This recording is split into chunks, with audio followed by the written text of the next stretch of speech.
I'm obviously playing some acoustic blues today, and I got a little tremolo on it, so it's kind of greasy. I'm running my acoustic through a low volume through my magnetone amp over here. But I like the sound of that, and I often use this when I play live. I'll be playing acoustic guitar, but I'll do just a little bit of signal through a small amp, like a Fender, or in this case a magnetone, with a little bit of tremolo on it and some reverb. It sounds pretty. Get some grease on it, you know, and some mojo, as they say. But what I'm here for today is to show you guys some licks that you can use, and I'm in the key of E here, playing just a sort of a real simple E, G, A, which I'm going to show you right now, and then I have a little loop that I'll play along with, and I can show you hopefully some cool licks that go along with it. So what I do is I start out with an E chord, straight old E chord, and then I go to a G, but I pinch the B string at the 3rd fret. Okay, you're familiar with that G chord, I think. Call it the cowboy chord. But I'm not concerned with the high E at the moment. I'm just doing E and then get that. So I'm only addressing the low E string, the D string, the G string, and the B string, pinching them. Now you can do it with a pick too. That's fine. And then just an A chord.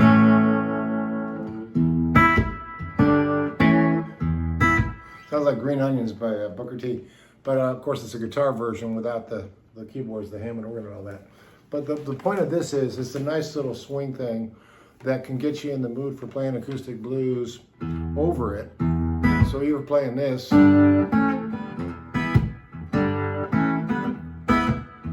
It's a nice bass to solo over, or sing over, or whatever. Play harmonica, slide, whatever. So now I'm going to show you some licks. I'm going to play. I played you in on a few. But I'm going to play a few licks and I'm going to break them down for you. So if I'm playing against this kind of rhythm, I might do something like this.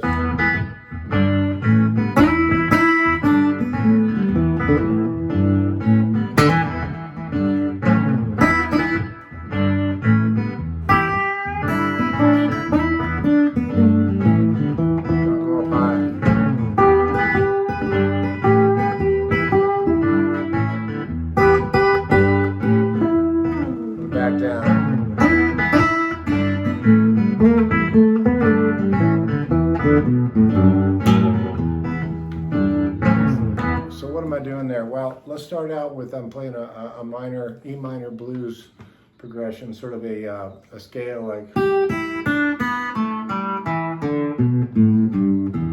I'll slow that down for you. And this is helpful because it's an E minor, blues scale with a.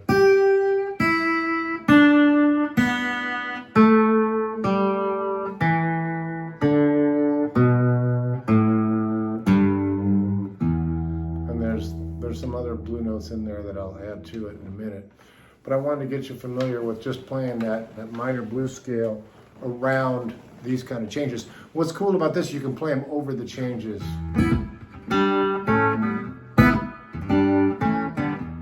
So now you'll notice when I'm hitting that E chord, I'm not hitting the 3rd, and I'm not hitting a minor either. I'm hitting a sort of an in-betweener. So what that is I'm just basically fingering the low E string. I am getting that 3rd in there, but it's not so much a proud E chord as.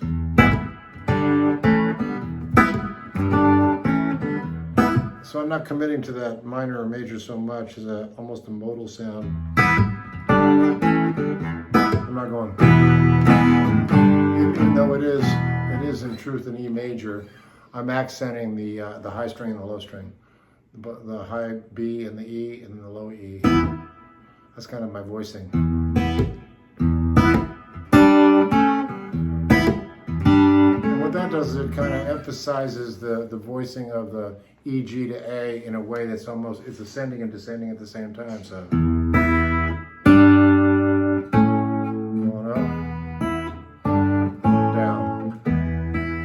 just wanted to explain that to you. Now, as far as the licks I was doing, I started out with a really simple one, which is just as if you're tuning your guitar, right? That's that kind of a Booker T there, like he does on the organ on Green Onions. But I'm going to get into some other areas here that are more like about guitar. And then I'll pull off. So what am I doing there? I'm pulling off on the 4th fret of the G string up to back to the 2nd fret. Open G, and then that E note, which is the 2nd fret of the D string. So it goes. That's kind of a cool, like a slur. If you want to, you can hammer it on. So it's kind of a fun lick.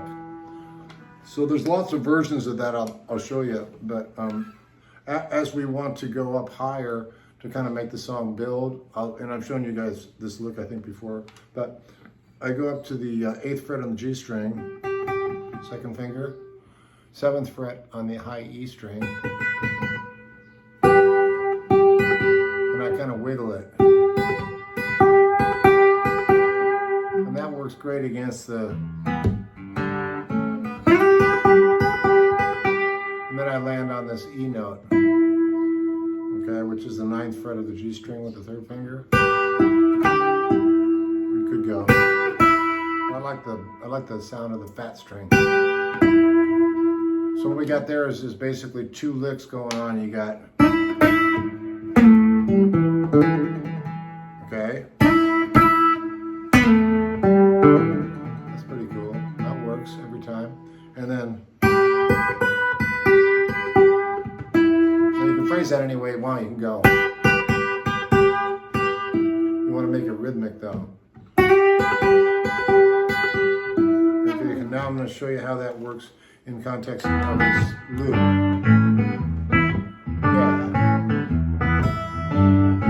I'm going to start about now.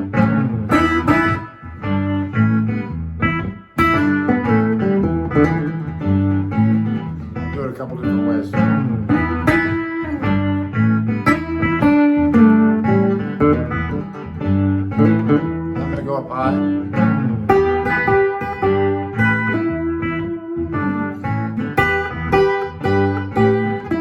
I'll go back down to the original lyric.